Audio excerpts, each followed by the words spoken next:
ജ്വല്ലറിയിൽ പങ്കുവയ്ക്കപ്പെടുന്ന ചിത്രങ്ങളുടെ തിളക്കം ഒരുപക്ഷെ എഡിറ്റിംഗ് മികവാകാം. അതിൽ യാഥാർത്ഥ്യമുണ്ടെന്ന് കരുതിയാൽ നാളെ തട്ടിപ്പിനിരയാകുന്നത് ചിലപ്പോൾ നിങ്ങളായെന്നും വരാം. സമീപകാലത്ത് ജോലി തേടി ഇതര സംസ്ഥാനങ്ങളിലേക്ക് പോയ ചിലരുടെ പ്രൊഫൈൽ അപ്ഡേറ്റ് ചെയ്യപ്പെട്ടതും പങ്കുവച്ച ആകർഷണീയ ചിത്രങ്ങളുമാണ് സുഹൃത്തുക്കളായ മറ്റു ചിലരെ കൂടി കെണിയിൽ ചാടിച്ചത്. ആഡംബര ഹോട്ടലിൽ നിന്നുള്ള ചിത്രങ്ങളും മുന്തിയ ഇനം വാഹനങ്ങൾ ഉപയോഗിക്കുന്നതുമായ ചിത്രങ്ങളുമാണ് തട്ടിപ്പ് ശൃംഖലയിലുള്ളവർ സമൂഹ മാധ്യമങ്ങളിൽ പങ്കുവയ്ക്കുക. ഇതിൽ ലൈക്ക് ചെയ്യുന്നവരെയും കമന്റ് രേഖപ്പെടുത്തുന്നവരെയും തേടി ഇതുപോലെ വിളികളെത്തും. എടാ എന്നോണ്ടാ വിശേഷം? സുഖമടി. നീ എവിടാ? എടാ ഞാനിപ്പോ പഞ്ചാബിലാ. നീ നേരടി?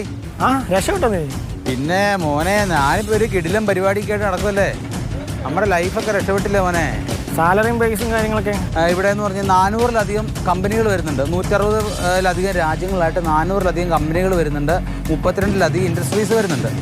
ഈ ഇൻഡസ്ട്രീസിൻ്റെയൊക്കെ മാർക്കറ്റിനെ സ്റ്റഡി അനലൈസ് ചെയ്തിട്ട് അവരുടെ ഗ്രോത്തും പ്രോഫിറ്റും കൂട്ടും.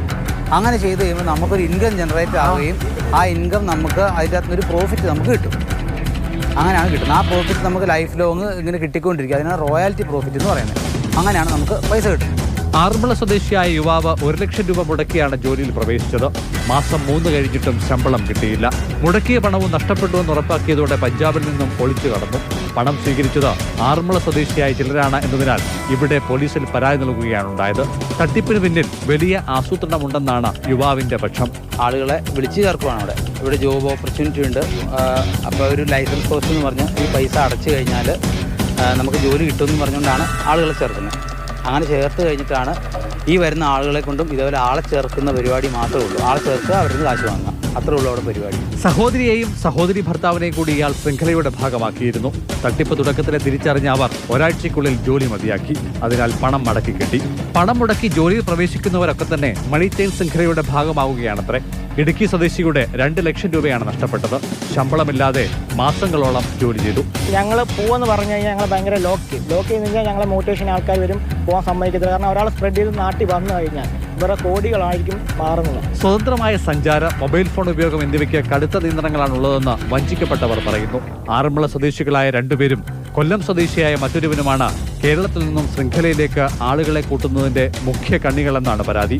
പ്രാഥമിക അന്വേഷണം പൂർത്തിയാകുമ്പോൾ പോലീസ് പങ്കുവെക്കുന്നതും സമാനമായ അഭിപ്രായം തന്നെ. മൊബൈൽ ഫോൺ ടവർ ലൊക്കേഷൻ പരിശോധിച്ച് ആറന്മുള പോലീസ് പ്രതികൾ പഞ്ചാബിൽ തന്നെ ഉണ്ടെന്ന് ഉറപ്പാക്കിയിട്ടുണ്ട്. ഇവരെ പിടികൂടാനുള്ള രഹസ്യ നീക്കങ്ങൾ അണിയറയിൽ പുരോഗമിക്കുകയാണ്. അതേസമയം ലാഭവിഹിതത്തിന്റെ നിശ്ചിത ശതമാനമാണ് വേതനമായി നൽകുക എന്ന ധാരണയിലാണ് എല്ലാവരെയും ജോലിക്കെടുത്തതെന്നും മോശം പ്രകടനം കാഴ്ചവെച്ചവർ സർവത്ര തട്ടിപ്പാണെന്ന് പ്രചരിപ്പിക്കുകയാണെന്നും ആരോപണ വിധേയരിലൊരാളായ ആറന്മുള സ്വദേശി സജു പ്രതികരിച്ചു.